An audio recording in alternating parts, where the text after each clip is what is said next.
시편 64편은 비탄시로 분류하고 저자는 다윗입니다.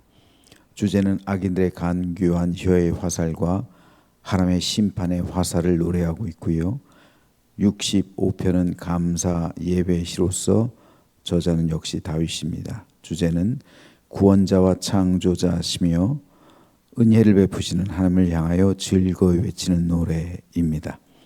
오늘 이 가운데서 65편에 대해서 살펴보려고 하는데, 본시는 선민 이스라엘에게 사주의 은총을 베풀어 주시는 구원자로서의 하나님, 그리고 우주와 자연, 인간의 역사를 절대 주권에 따라 섭리하시는 창조주로서의 하나님의 면모를 찬양하면서 이러한 하나님께 감사하기 위한 목적으로 지어졌습니다.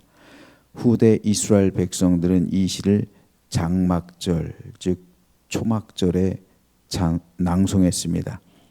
이 시는 크게 세 부분으로 나눌 수가 있습니다. 5절까지는 죄과를 사하시는 구원자 하나님을 향한 만족의 외침, 6절에서 8절은 권능으로 만물을 지으시고 다스리시는 창조자 하나님을 향한 즐거운 외침을, 마지막으로 13절까지는 일상생활의 은택을 베푸시는 하나님을 향한 즐거운 외침을 기록하고 있습니다.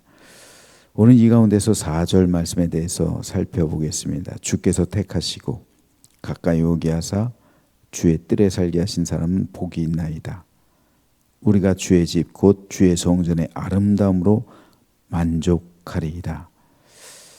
여기서 다윗은 진정으로 복 있는 사람에 대해 고백하고 있습니다.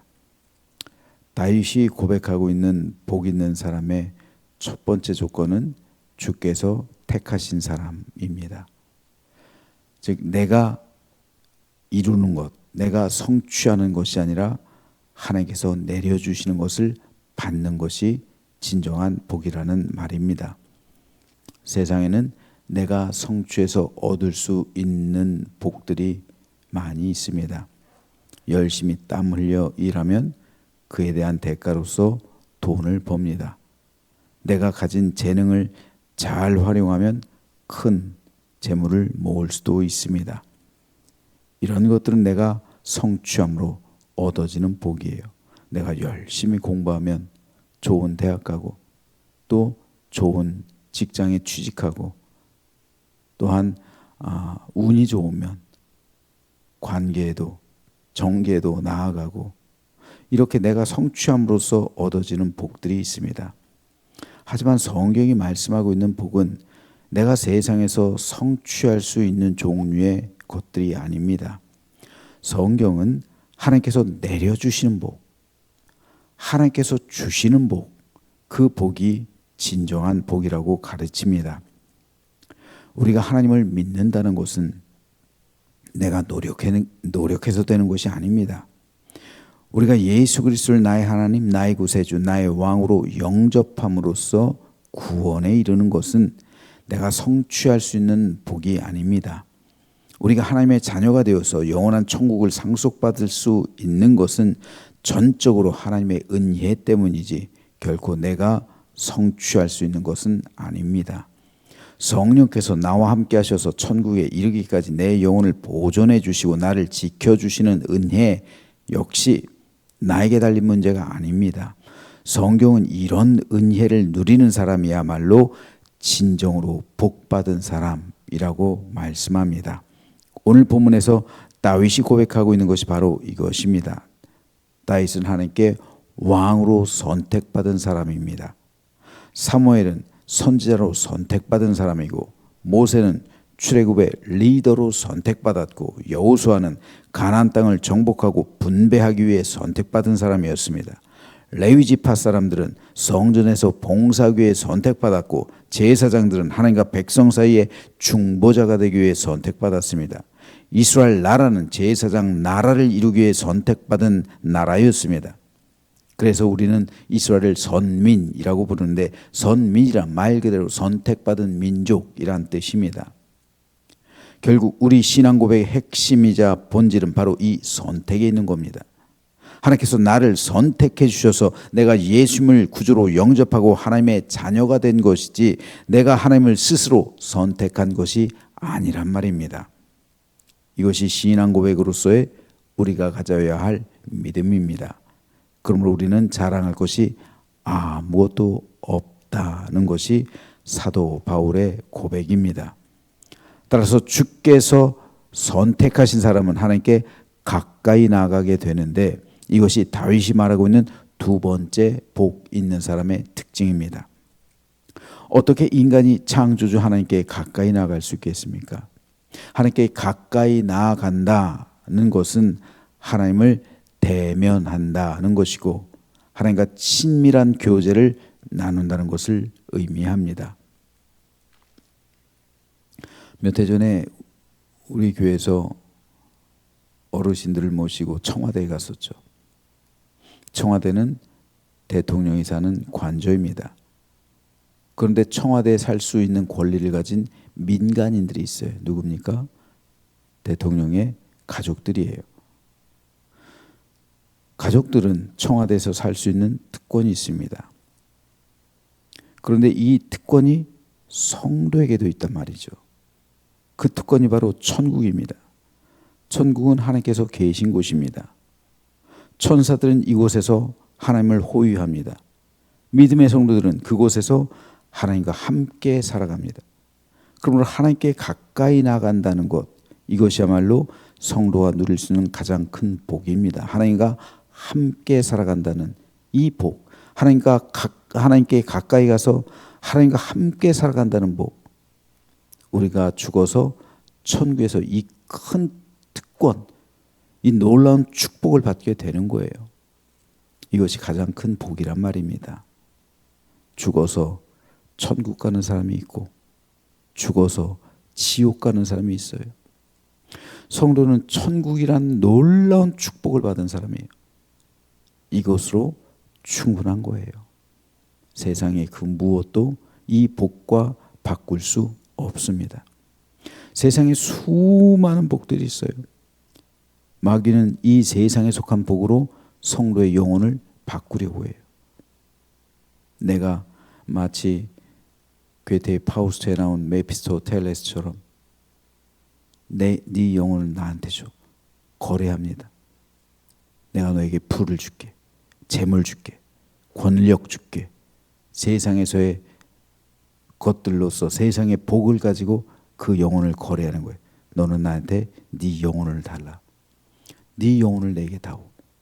내가 너에게 세상에 속한 그 많은 것들 줄게. 하지만 결론은 어떻게 됩니까? 결론은 지옥이죠. 마귀를 위해 예비된 곳이 무저갱, 그 지옥이에요. 그런데 그 지옥에 마귀가 하나님의 백성을 끌고 간다는 것. 이것이 하나님께 마귀가 할 수 있는 복수죠. 여기에 미혹되지 않고 하나님의 백성으로서 영원한 천국에서 주님과 함께 영생의 삶을 누리는 것, 이 세상에서 그 구원의 확신을 갖는 것, 이것이 우리에게 있는 단 하나의 축복이에요. 다른 축복들은요, 다 세상 끝날 때 세상과 함께 묻혀져요. 재물이 아무리 많아도 세상과 함께 끝나는 거예요. 그 재물 천국 갖고 가지 못해요. 예수님의 말씀처럼 미리 천국으로 보낼 수는 있겠죠. 선행을 베풀므로, 하나님을 위해 사용함으로. 하지만 세상에 내가 죽어서 가지고 갈 수는 없어요. 살아있을 동안 하나님을 위해 쓴 것들, 그런 것들은 하나님 나라를 위해 우리 주님의 말씀처럼 보낸 것이 되지만, 그러나 우리가 그 돈을 가지고 천국 갈 수 없습니다. 이 돈을 가지고 천국 땅 한 평 살 수 없다는 말이에요. 그리고 또한 성도들은 살아서도 하나님께 가까이 하는 것이 복이라고 하는데, 내 심령 가운데 천국이 임했잖아요. 우린 죽어서도 천국 가지만 살아서도 천국을 누릴 수 있는 거예요. 하나님께 가까이 가기 때문에, 그리고 하나님께서 내 안에 임재하셨기 때문에 하나님과 가까이 하는. 그래서 성전, 사도 바울은 너희 몸은 하나님께서 성령께서 거하시는 성녀의 전이다. 즉 우리 안에 성령께서 임재하셨다고요. 즉 천국이 있다고요. 내 안에 천국이 있는 거예요. 세상 살아갈 동안에도 우리는 천국을 누리는 거예요. 그러므로 그리스도인들은 이 세상 것들에 연연하는 것이 아닙니다. 왜 초대교회 성도들이 가난한데도 행복했을까요? 성도들은요, 가난해도 행복한 거예요. 불우한 일을 경험하고 고난 가운데서도 천국의 기쁨이 있기 때문에 그 모든 역경을 헤쳐나갈 수 있고 그 모든 고난을 덮어버릴 수 있는 것, 그것은 내 안에 있는 천국 때문에 그런 겁니다. 이런 특권이 이런 천국의 특권이 우리와 함께하고 있다는 거예요. 이것이 그러므로 하나님께 가까이 하는 복, 하나님과 동행하는 복, 오늘 하루도 하나님과 함께하는 이 복이야말로 우리가 누릴 수 있는 단 하나의 축복입니다. 이 축복을 받아 누리는 오늘 하루하루가 쌓여서 영원한 천국으로 이어지는데 그 축복을 받아 누리게 되기를 주님 이름으로 축복합니다. 다음으로 다윗은 주의 뜰에 살게 하신 사람은 복이 있습니다. 고백하고 있어요. 이어서 주의 뜰이란 다윗 시대 성소의 뜰을 말합니다. 이곳은 하나님의 이스라엘 백성들이 하나님을 예배하는 장소였어요. 따라서 성소의 뜰은 오늘로 말하면 교회입니다. 교회를 상징하는 거예요. 그러므로 이 말씀은 하나님의 교회에 출석하며 하나님을 예배하는 사람은 복이 있다라는 말이에요. 따라서 이 모든 이 구절을 종합하면요, 그 전에 한 가지 더 말씀드리면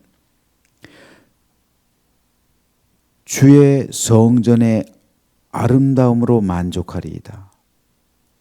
주의 성전의 아름다움으로 만족하리이다. 왜 다윗은 주의 성전의 아름다움으로 만족하리이다 라고 말했을까요? 다윗 당시는 이 이스라엘 성전이 지어지지 않았어요. 그렇죠? 성막이었잖아요. 그런데 왜 다윗은 그 성막을 바라보며 주의 성전의 아름다움으로 만족한다 라고 말했을까요? 성막은요, 초라해 보여도 하나님께서 임재하시는 곳이에요. 그곳에 가면 성도의 교제가 있습니다. 그곳에서 하나님과 친밀한 교제를 나눕니다.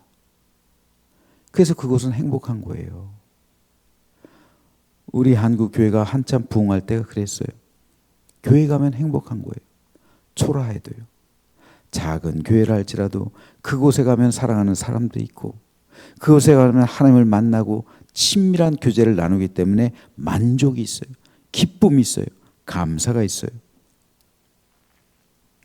그렇기 때문에 이 말씀을 종합해 보면요, 하나님께서 택하셔서 하나님께 가까이 오게 하사 교회에 출석하며 하나님을 예배하는 사람은 복이 있다라는 말이에요.